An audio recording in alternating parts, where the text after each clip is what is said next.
Mac lalu, negara dikejutkan dengan tragedi tanah runtuh di Taman Bukit Permai Ampang di Ibu Negara. Namun setelah 9 bulan berlalu, mangsa kejadian masih terpinga-pinga memikirkan nasib mereka. Berikutan runtuhan tanah masih memenuhi kediaman menyebabkan penduduk tidak dapat pulang ke rumah. Keluhan itu disuarakan kepada wartawan Aduan Rakyat Ridwan Rushdi Azri Roslan.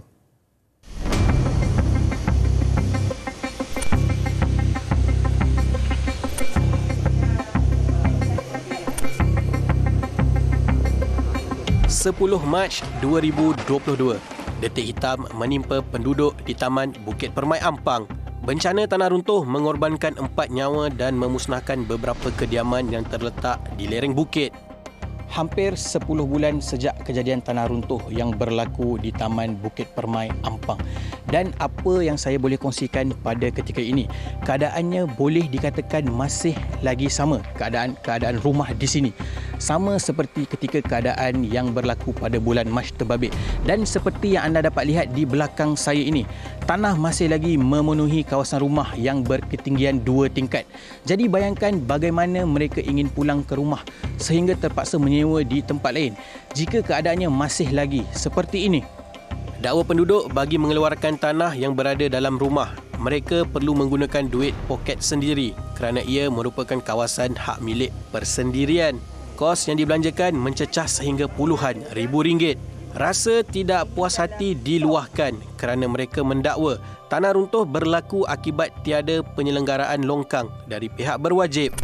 Kerana ini saya tahu natural disaster, tetapi explanation ialah tak ada maintenance. Dan maintenance itu gunung tak ada maintenance, macam landslide lah. So lead to landslide. Macam mana tak blank dia orang ni?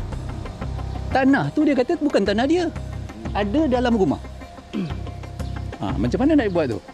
Suruh tuan rumah bertanggungjawab keseluruhannya.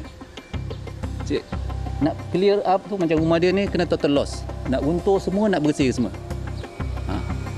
30 ke 35 ribu je. Tanggungjawab sendiri. Turut terkesan penduduk di Taman Megajaya. Mangsa masih lagi tidak dapat pulang ke rumah dan kini terpaksa menyewa di kawasan lain. Jadi, saya terpaksa pindah daripada rumah saya dan tinggal di PJ dan terpaksa menyewa di sana. Jadi itu bebanan saya sedangkan saya seorang pesara. Bila pesara pun dan warga masih tahu sajalah keadaan ekonomi saya. Lebih menyulitkan, penduduk mendakwa telah menyerahkan tuntutan insurans 28 Jun lalu. Namun sehingga kini masih belum menerima jawapan dari pihak yang berkenaan. Kami nak status punca kejadian tanah runtuh yang berlaku.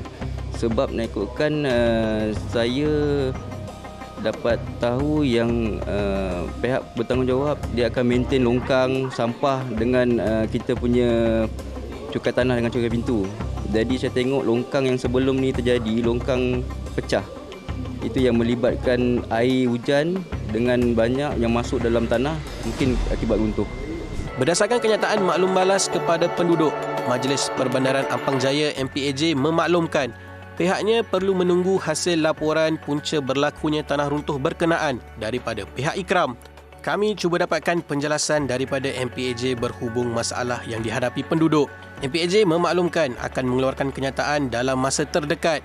Namun sehingga laporan ini disiarkan, kami masih belum menerima maklum balas daripada pihak berkuasa tempatan PBT berkenaan.